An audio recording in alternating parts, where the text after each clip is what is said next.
Morning everyone, can we start?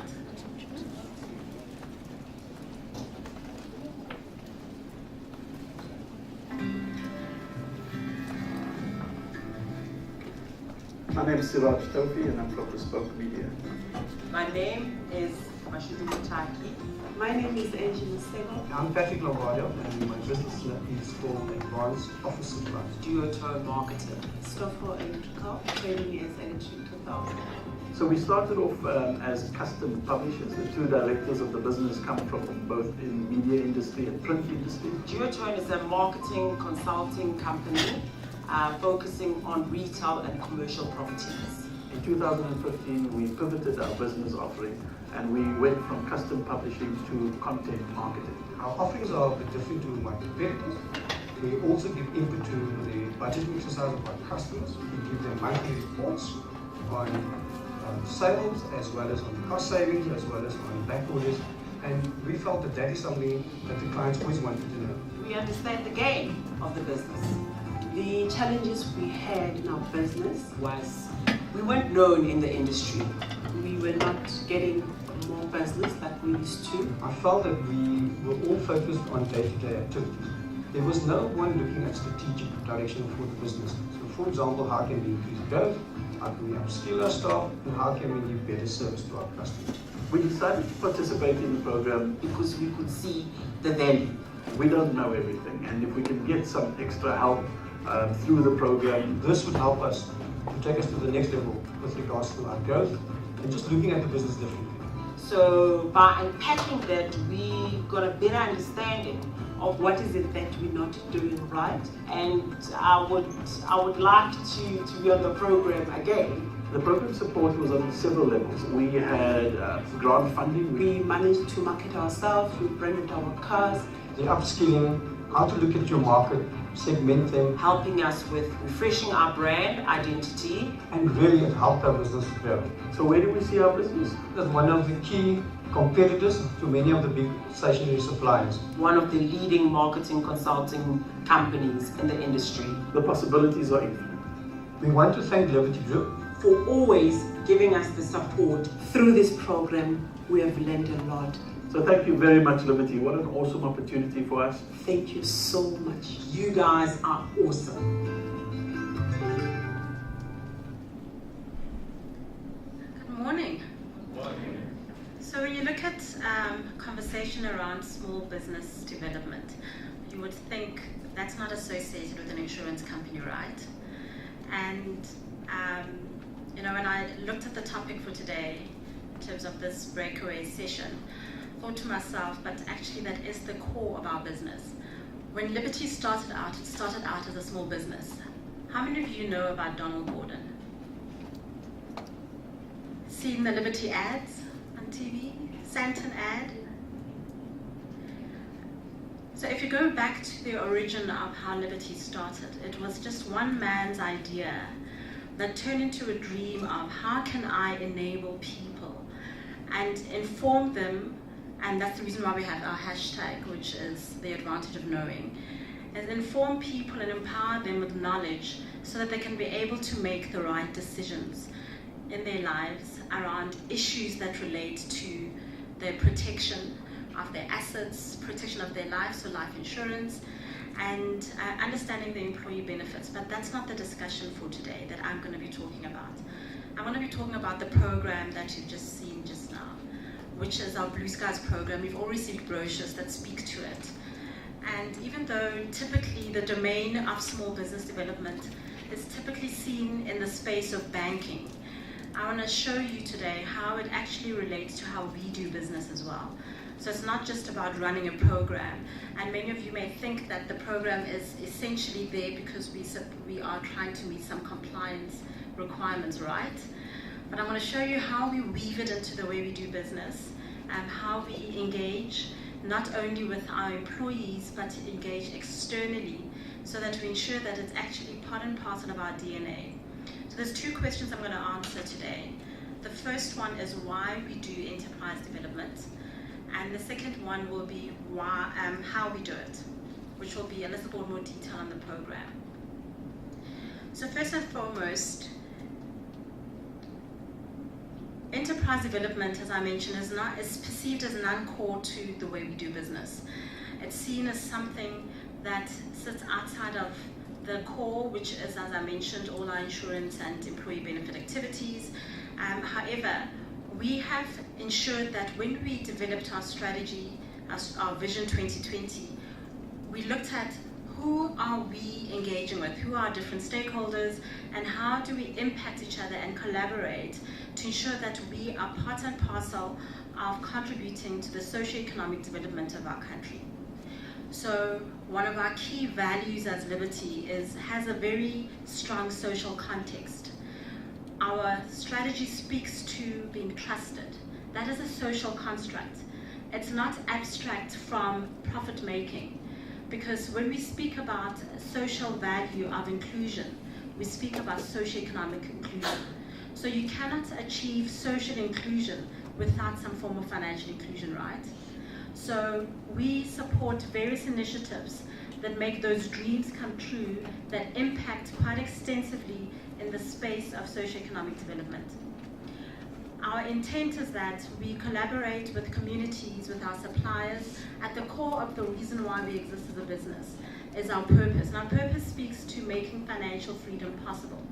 We cannot make financial freedom possible by looking at you as high achievers, putting you in an environment like Liberty, and not nurture the diverse views and ideas that you may have.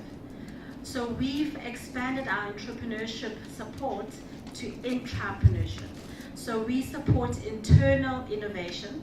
So our employees now have a platform to bring forth their ideas so that those can be nurtured, those can be developed, and those can be conceptualized into something practical. So we started a number of initiatives in the organization which enable forums to get together so that they can be able to share various ideas. We had our first Women in Innovation breakfast a few weeks ago, where a group of individuals, some of them that have businesses that are completely unrelated to what we do as an organization, they came and they presented those. Some of them were employees, and those employees were individuals who were saying, you know, I do something else outside of my working environment. And what I do is run a small business, and I didn't know that Liberty could actually support this. And that's what we do as a business. We actually support and nurture ideas. So when an individual comes in and is employed by our organization, they're not seen just as an individual that has to meet their KPIs. They are seen as an individual that can grow and develop, come up with ideas, innovate, and contribute in a very collaborative environment.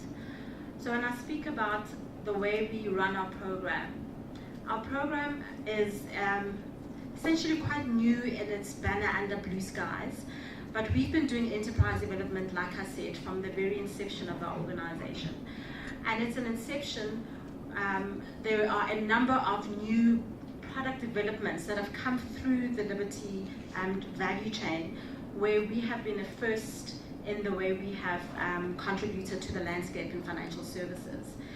But what we did is that we said, okay, what can we do besides the generic compliance requirement in terms of supporting small business that is required by policymakers in the country? What else can we do that puts all the different ideas, all the different concepts under this big banner of Blue Skies to enable people to thrive? And we've created a number of different, let me call it, different channels and different platforms of engagement. One of our key programs that we have is it's a program that supports or is partnered with an organization that has a network of 180,000 women entrepreneurs across the African continent. I mean, what an opportunity to be part of a network where individuals have either startup companies or they have established businesses that enable them to participate in a network where they can be mentored so that they can be able to develop their businesses. So you are just not a widget or just an individual that comes into an organization that is just going to, you know, be able to contribute in terms of the main or core value chain.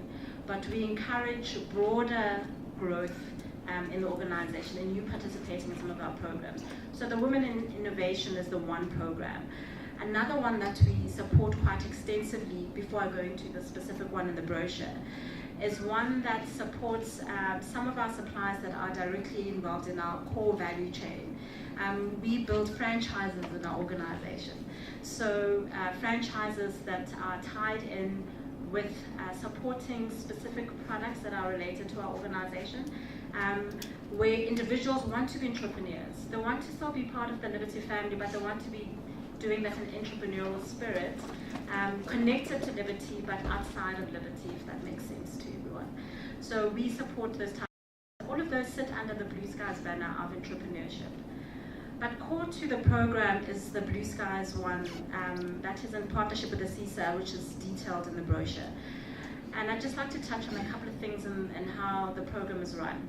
We run a comprehensive selection process where we look at businesses. Some of them are currently sitting in our value chain, some are in our supplier database, and some are individuals that send an email and say, I have a business, I have an idea, would Liberty be interested in supporting this?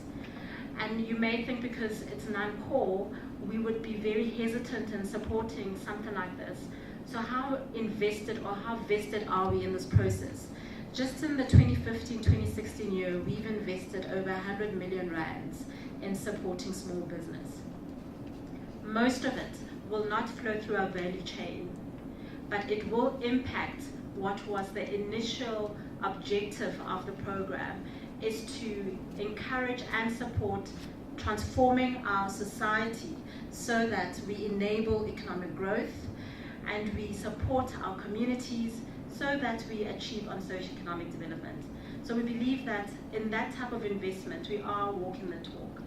The investment is divided into two structures. Some of it is grant funding. So you may have an idea and you just need just a small lump sum in order to get your idea off the ground. We can support you. Obviously, there's a process. We do diagnostic tests to ensure that we can identify the gaps in your idea or in your established business so that they can be able to support that. But over and above that, we ensure that you don't get this money and you misspend it.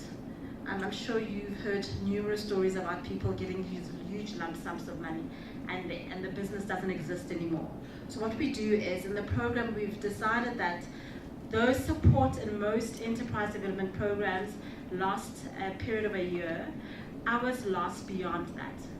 In order to have substantive impact on an organization so that it is a sustainable business, we believe that you need more than just firstly one-touch support, which is the grant funding, business development support, which is typically seen in accelerator programs of 3 months or 18 months.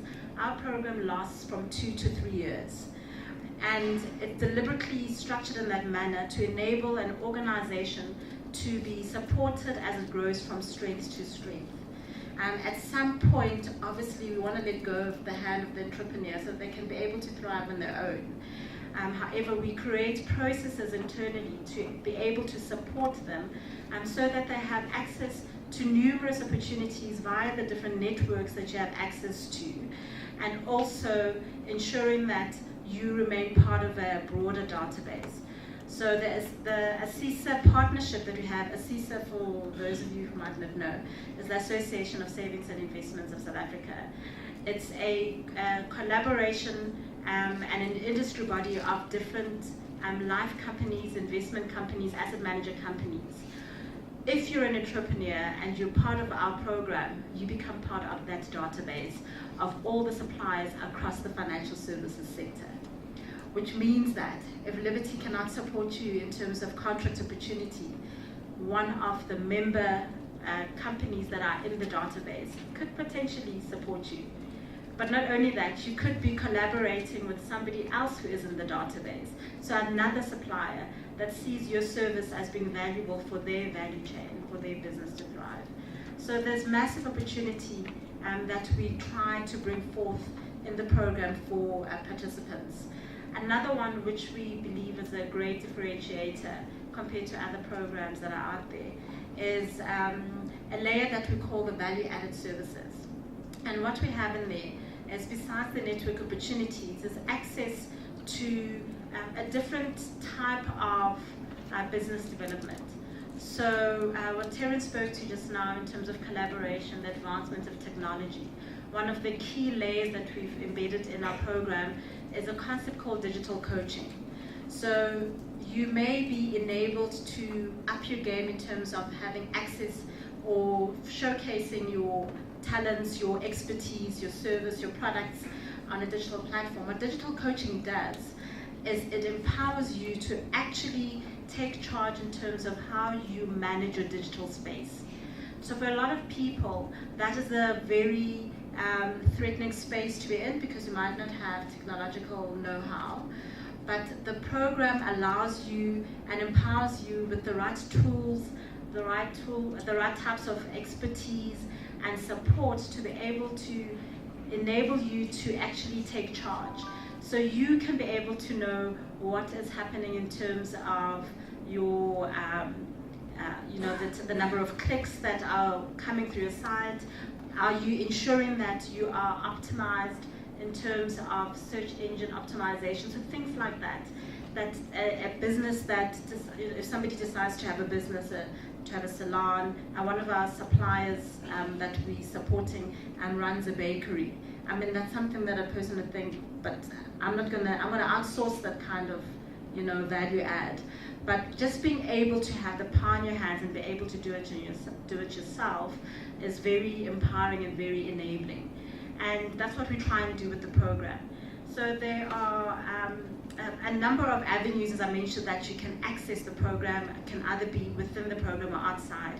You could potentially also not be a supplier. You could be a typical enterprise ED type supplier. So there's a difference between a service provider that's established and is a for-profit supplier, and sometimes we have those that are not for-profit, which we call our ED members or participants in the program. Even those we support. A very interesting one that we support, which could be quite relevant for this audience, is one called it's the Kliptown Youth Program. And in that program, it's individuals that are just passionate about leadership, passionate about empowering the youth. And we support the program even though it does not tie in directly into what we do as a business. So I think I've given you a good sense in terms of what we do outside of the typical financial services activities that we have in our organization. And I look forward to engaging with you if you have any questions or any comments. Thank you.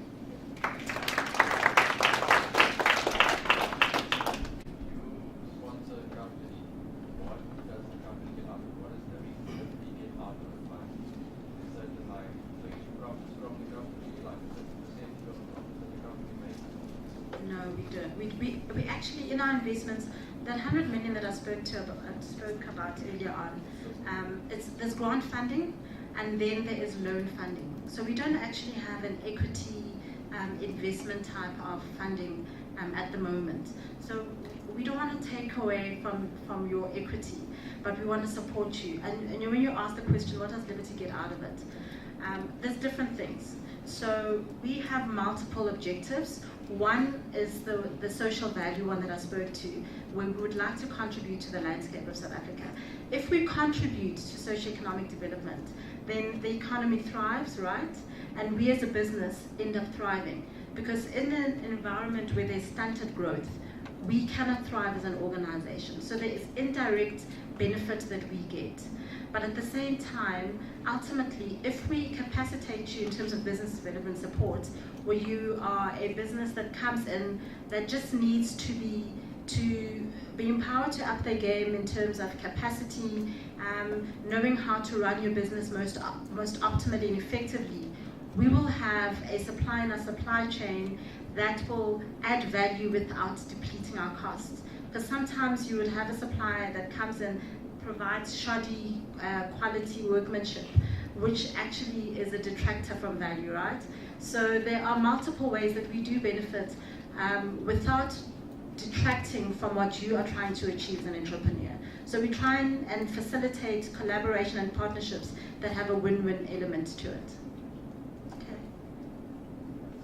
Laurent, I have to spoke about digital coaching earlier on, which is something that I believe you guys are doing very well with it. And I have something that I've always seen when I travel culture, where you talk about a lot of things, knowledge is power and so forth, which is very good. But now I'm one into voiceovers and so. Then how do you assist in doing a voiceover, especially for events, because those things I don't hear them out there. I don't hear anyone talking about them out there. I only see them in writing. Then how do I go about actually being part of that, doing voiceovers like on radios, doing advert on TV about them, so that people they get to know about liberty and so and what they do. So, our voiceovers that we use are typically from agencies where an artist or an actor or somebody who is registered as a voiceover artist, I think that's what they're called. So we wouldn't typically hire a voiceover artist. However, we would engage with one through such a platform. So one of the things that we can facilitate, I mean, if that's your interest, you could just drop us an email. I think the email address is at the back of this brochure. And then we can, using our networks, we can be able to connect you with the right people. Okay. So I just wanted to find out, you mentioned your business development support for 2 to 3 years. Does that include training on how to come up with a business plan and how to run a business? It does. So the different suppliers that are on the program are on different life cycles. Some of them, we actually have a very interesting one that we're working with at the moment, which is a complete startup. They had an idea, actually a myriad of ideas, too many ideas. And what we've done is we've engaged with them to tone down and just to narrow down what their focus areas should be and then build from that. So we do work with businesses that are startups, some of them are established, and we support them depending on what the gaps are at their point of entry. So the startup business, for example, has to, they're not even registered. So we helped them with coming up with a good name, which is absolutely fantastic. You'll be hearing a lot about them in the future. I don't want to burst their bubble in terms of launching them here, but I mean, it's an amazing thing that we're working with them. So we've helped them with the strategy. They work on a strategy. They've narrowed down what their focus area is going to be. They're now working on a business plan, and they're so committed and excited about being part of this that they're actually meeting on a weekly basis. We had said to them, it can be a monthly conversation, and they're like, no, we want to get this running, and we are enjoying the engagement, and we're growing as a group of individuals that are starting this business. So it can be from any point in your in where you sit on the life cycle of business. Ladies and gentlemen, we want to take one last question. One last question.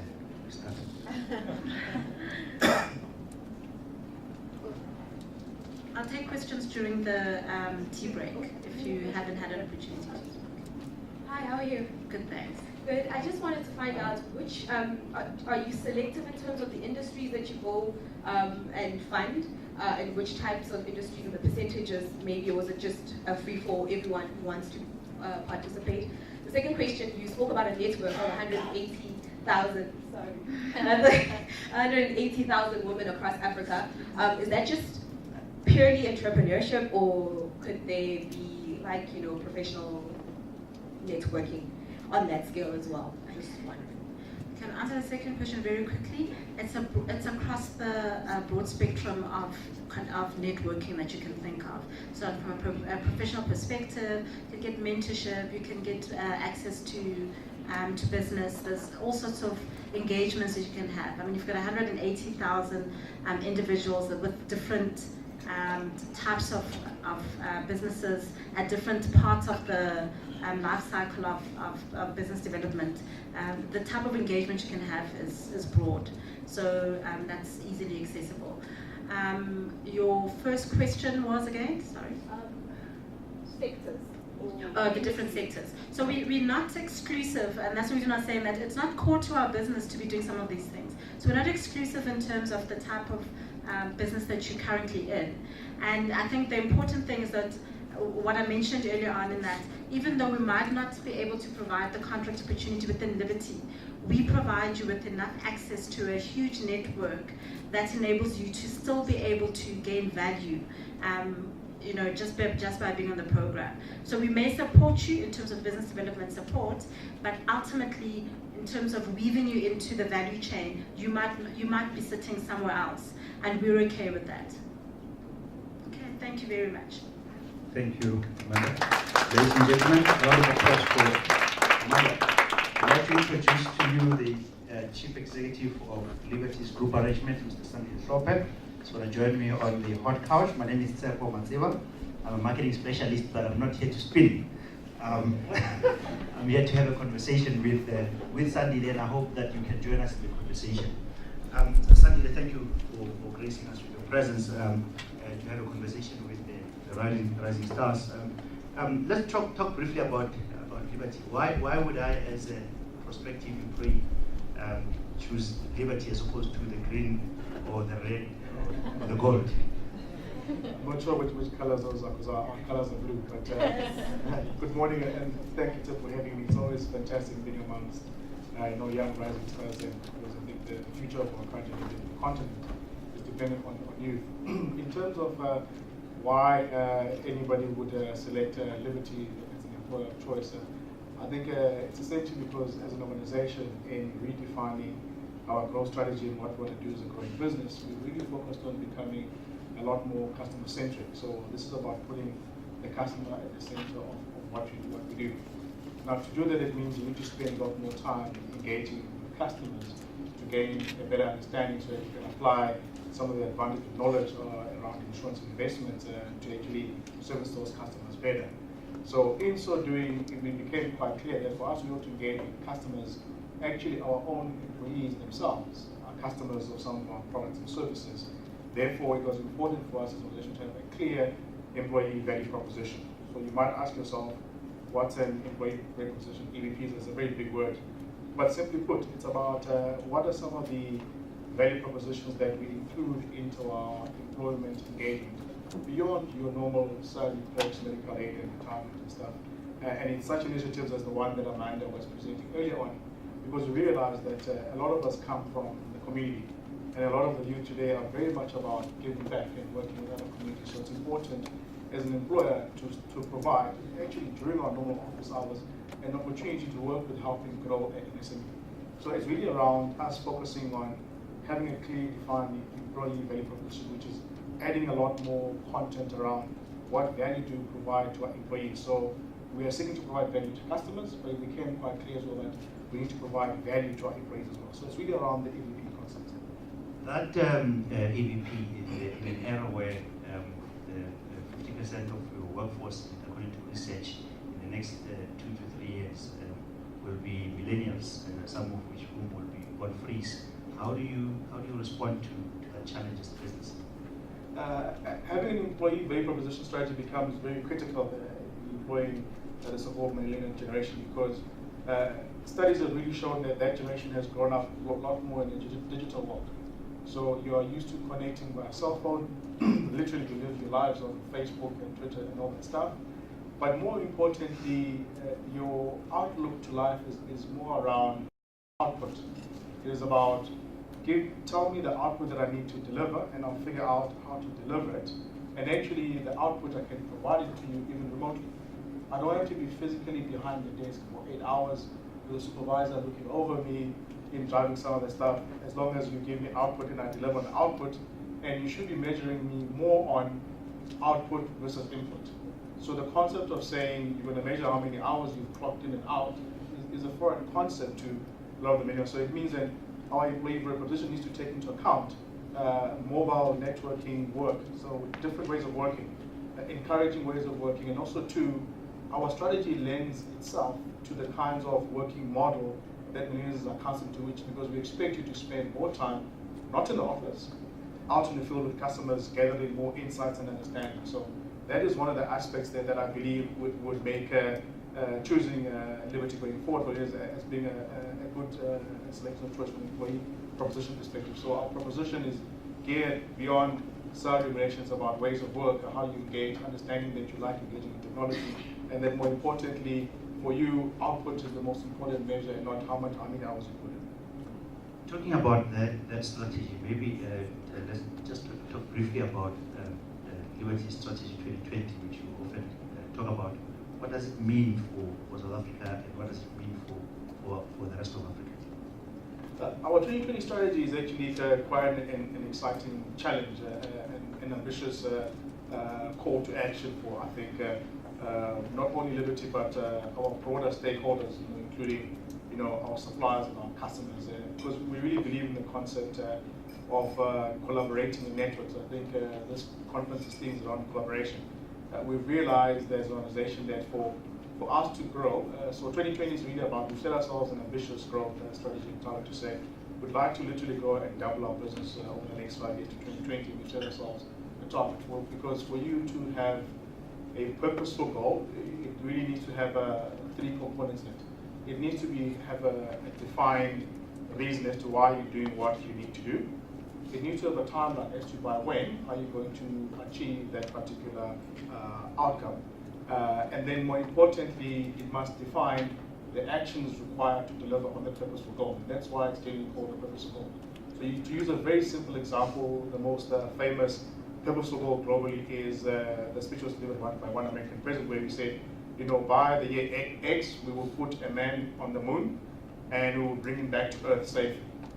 That was deliberate, it was clear, it was timed, saying by year X, the action will put somebody to the moon and actually bring him back safely. So that's action. So the purposeful goal for us is Liberty is saying by 2020, we would like to double our business revenue. And doing that, we would like to do it by engaging a lot more with customers because we believe that turning our advantage of knowledge on insurance investments is better applied if you can convert it into education and understanding of customers, but more importantly, by doing that in a collaborative ecosystem. So our strategy 2020 really talks a lot about collaboration within the organization, outside the organization, because for you to deliver to customers, it has become quite clear to us that you need to collaborate along the whole value chain. So at the end of the day, the customer requires a product-specific proposition. It doesn't matter that we have collaborated with various service providers as long as we deliver the proposition. So our strategy anchors on understanding who our key customer segments are that we are targeting to grow with and we provide services. And we've defined broadly 4 customer segments for our group writing business, which is largely mainly multinational companies. So these are large corporates present in more than one country in Africa. Large corporates is defined, but more importantly, small to medium-sized enterprise, SMEs, and then affinity groups. But the most important growth sector for us, we really believe, in South Africa, not only South Africa, but also across Africa, is the SME segment. Because, as we all know, SMEs create more employment. Not all corporations can create employment, as you can see. Some of the large industries, especially mining and currently sharing jobs, whereas entrepreneurship are continuing to grow jobs. So we're really behind growing the culture of entrepreneurship and SMEs and actually looking to change the outlook and culture of entrepreneurship as a skill and an important profession to follow. I'm sure most of these days would agree, if you finish a high school education and say to your friends, I'm actually going to be an entrepreneur.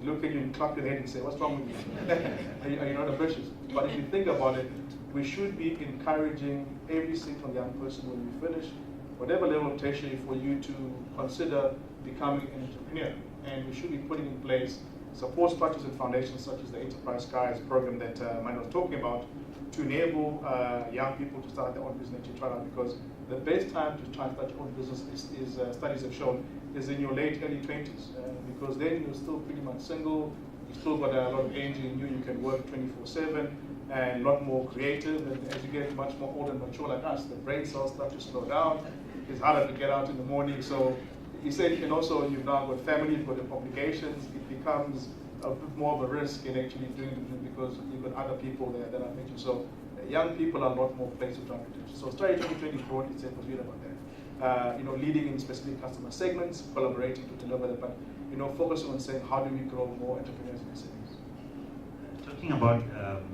entrepreneurs, what are some of the key traits of your top performers? So if I said I want to be part of this journey of Strategy 2020, what are the key characteristics of some of your top performers? So within Liberty, especially in our recruitment process, when we do, in the graduate intake type place, and even some of the senior hires, we really focus on one important trait, and that is really curiosity. You probably wonder why curiosity. But curiosity, because if you've got an outlook in life and an innate curious nature, it means you're always seeking out insights. You're always seeking to find answers to whatever problem that you're trying to solve. You're always getting yourself involved in new initiatives and new ideas for you to learn because you are naturally curious. So it's an important DNA, curiosity. And also that we've also found is an important characteristic for successful entrepreneurs. All about curiosity. So for us, that is the one thing we value the most, and we assess a lot in our interviews and some of our psychometric testing. It's a very similar. It's about curiosity, how we engage our curiosity. Because if we're seeking to grow by understanding customers, we need people who are passionate about it, who will be curious to say, actually, who are our customers? What really are their needs? How can I improve my service delivery to them? How can I better provide guidance to the organization to change our delivery model, even our distribution to drive it? So curiosity for us is an important trait in our selection criteria. Which comes first in your business? Customer, people, or profit? Fantastic question. Do you put it in order by purpose? So if you think about it, and I would argue this is true for any organization or even for any association or grouping, to deliver anything that you do as an association, even more important as Liberty, we do that through people. That is the most important resource that we have, that we nurture, that we recruit, retain, develop, and grow. Because without people, we can't do all the things we need to do. You can have technology, you can have a great idea, you can have a great strategy 2020, but if there's no people to execute, yet you're not going to get there. So the order of importance is definitely always people. We start with people first because without people can't execute. Then secondly, remember we said, what's our growth strategy? It's about customers. We would focus more on customers. So second in order would be customers, because we want to know more of the customers, because the better we understand, the better we can service them and deliver. And for me, profits is a byproduct. If you get the people aspect right, engaging with customers, the profits will come. But if you start out seeking out profits, you've got no people, you've got no customers, the chance of you landing profit is pretty much zero. So that's the order in which we prioritize things. So it's people, customers, profit is a byproduct. The constant dialogue in the boardrooms is the principle of the business case prevails. How do you balance that business case with people first? Because often the business case is completely different from people as a priority. Look, it's the concept of business case is a great MBA concept to study. I'm sure some of you who study it will learn how to develop and drive a business case. But broadly, business case has got about 4 components to it. It articulates a problem or reason, what are we trying to fix and solve. It then goes then to articulate in terms of, if we solve this problem, this will be the value that we created by solving a particular problem or creating that initiative. And then thirdly, it then has to define very clearly the resources required for you to execute on that particular initiative. And then fourthly, which is an aspect that most business plans typically lack, and I can bet you if you review lots of business plans, this piece is always missing. Timelines. If you are not clear as to by when am I going to do this, and how, what is step 1, what is step 2, you might as well forget you're not going to get there. And because timelines become important, because that's then how you track. Am I progressing? Am I actually getting it? So if you look at a business case of those 4 components, if you're asking in terms of what are the important components, you would not be able to define the problem need if you didn't have human capital, people who are curious, asking customers, saying, as an organization, we need to solve this problem. So again, it goes back to people who help you define what the problem is. And then 2, articulating what value are you going to create for your customers or organization. You need people in our organization. We've got lots of smart actuaries who can create models. We help us model various scenarios. So again, you need that skill to help you model what will be the value created importantly for the customer and for the organization, big Liberty. And then resources, that's always the human capital to say, what people do I need to deliver and what capital do I need to support them? So any business case, I would say, starts with people again, which is a weird concept that helps you then define the 4 things. I'm going to take questions from the audience. You can raise your hand from time to time, and then I'll pass the mic, or someone will pass the mic through. And if it's a tough question, Tep will answer. Yeah, all right. Thanks for having us here, Tepo and Sandy. You know, most of the companies, they're finding it very difficult to look at actually their staff, the people who are really the backbone of the company. Then, you know, at times you find that you are making a mistake or something. Instead of them looking at how you made the mistakes and how you can learn from the mistake, they top your head off. And so then now, how do you then work around there and ensure that you get the employee off the ground and say, all right, these things are happening, you will make mistakes as a person and learn from them, and you take it from there. But most of the companies, they don't look at that, you know, because they're saying we're losing a company, I mean client, instead of losing the client, we need to lose you. Then now the experience that you have, that you can still actually get up on your feet and bring maybe 10 more customers, they don't look at it. Then how do you work around that? That's a great question. So you always hear around the knowledge that most organizations talk about they've got a learning culture. Very nice concept. In Liberty, we like to talk about we've got a failing culture. Think about it. It sounds, but a failing culture means that you've attempted something, hasn't succeeded, but you've got an experience because you have failed. Again, it goes back to the DNA of curiosity. If you're curious, you'll always be trying new stuff.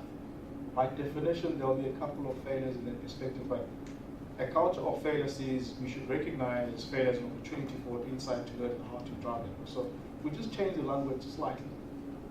So learning is about a culture of failure, but more importantly, we also recognize as an organization that this is not an easy, it sounds easy theoretically that we're going to spend time with customers, gain understanding, and actually grow, but it's hard.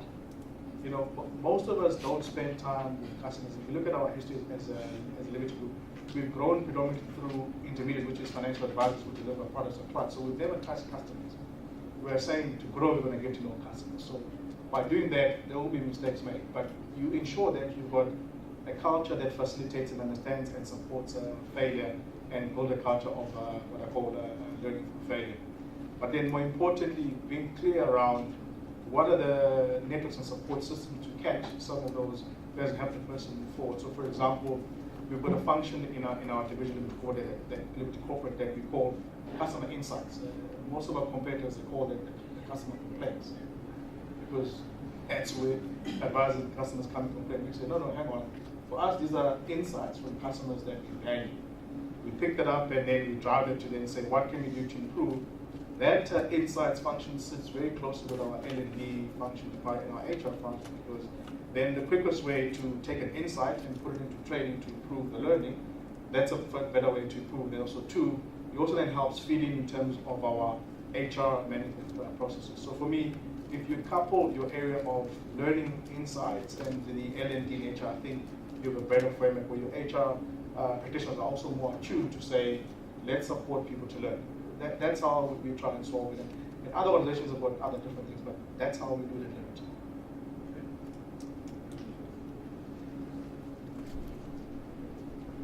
Thank you. Hi, sir. I'm an economics student at Monash, and one of my focuses is on poverty alleviation and uplifting underprivileged communities. So I just wanted to know, most of Africa is rural, and most of Africa is still developing. What is Liberty's strategies or programs in place that target such geographical locations and such sectors of the economy which are in rural areas, such businesses? Great question, and I prefer to think about underdeveloped rather than rural.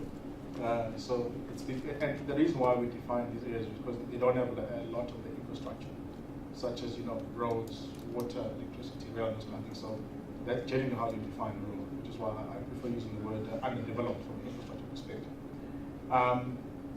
The way that we look at that, the most interesting stat, I think the opening speaker alluded to this, the highest penetration of cell phone usage globally is in Africa. In Africa, one person averages about 2 phones. You go to the most remote parts, in South Africa, in Kenya, Uganda, wherever, you will find a cell phone. Even where there's no electricity, figure out how charging batteries and all that stuff. So one of the things that we realized is that, to say, to connect the most remote spot to provide knowledge and learning, we need to leverage the cell phone technology, because as a continent we have leapfrogged. Most sites, before they went through the Alexander Bell telephone and stuff, we just went straight to cell phone. Now, that is one platform that allows you to connect. And the reason why a lot of underdeveloped areas have got a cell phone is because in most markets, this allows you to connect with your kids who are working in the cities, who are able to then send you messages, but more importantly, begin to send you money. Have some of you heard of a product called M-Pesa? It's a fantastic product in Kenya. In Kenya, everybody just carries a cell phone, nobody carries a wallet anymore. You can pay for your street parking, you can pay for your ticket, you can transfer money all on the back of the cell phone. That's technology that is growing. You look at South Africa, a lot of you, I'm sure, who bank with banks, we've got a cell phone bank. You know, even Capitex now got a cell phone bank. So there's no application that you don't have. So for us, we are really looking very closely at saying, how do we leverage the cell phone as a means of getting educational content and knowledge into those areas? There's also a fantastic project in Kenya where there is a young lady who started a program around supporting rural farmers around connecting with markets in the cities where typically they have to sell their goods. Most of these guys used to struggle because you plant your crop, you load it in a truck, and you drive for 2 days, you sit in the market and you try and sell. Half the time some of it is rotten or sold, whatever, and you don't have to sell it. She basically created an app where she actually connects with all the rural farmers and actually gives them, from the city, price quotations around today cabbages are selling for X, and the quantity that moves is Y, so if you can supply that, you can help. She then figured out as well, she can start supplying knowledge about how do you fertilize, how do you prevent your fertilizer. So she's actually driving knowledge around that piece. Farmers are now not having to worry about, so she says, oversupply of apples today, please don't send apples, send oranges. Fantastic. I now change the truck that I'm sending. So there's many ways that young entrepreneurs across the continent are using cell phone as a medium to connect. So I really encourage most of you to really look at that technology. Most of you, I'm sure you know, there's apps for everything these days. And soon they'll be creating an app to remind you to go to the bathroom.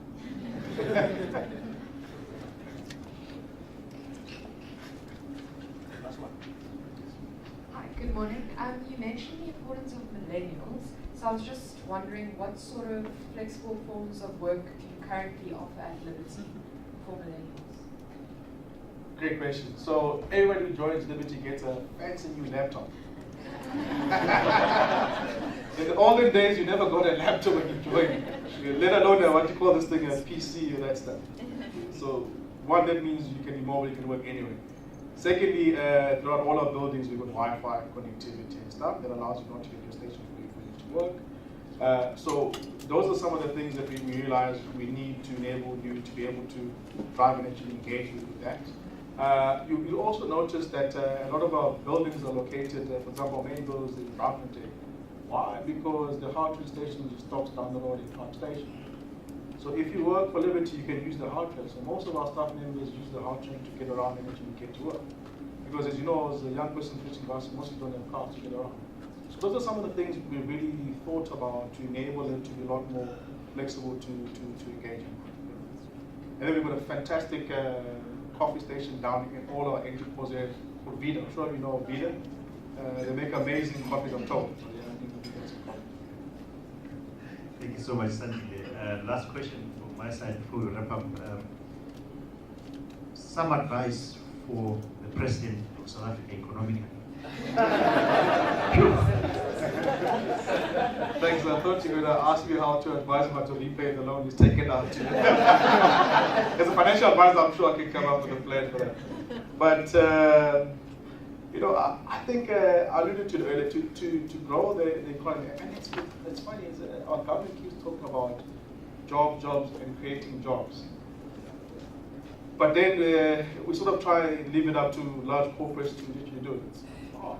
It needs to be different. So for me, if they could really invest in incubation hubs for entrepreneurs, where you can set up offices with free computers and free Wi-Fi to allow you to come to your business plan.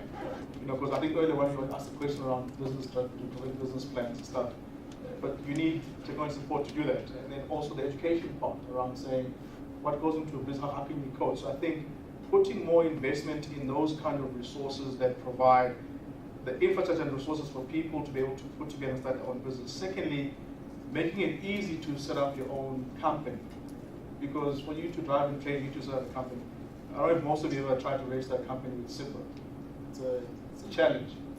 You have to go and queue there in DTI campus in Victoria for like ever. It's online now. Ah, fantastic. You see, so that's part of the stuff that they need to publicize and move more. Actually, I had a pleasant experience the other day. I went to renew my passport and stuff, and all I needed was my thumb. And all of it done in under 2 hours. And I got my passport within a week. Now, if the government focused more on doing those kind of stuff, creating enabling infrastructure for people to start their own businesses, I think for me, supporting entrepreneurs and supporting the growth of SMEs would be a fantastic stuff. Thank you, Cindy. Ladies and gentlemen, round of applause for Sandy Lesope. That's a wrap.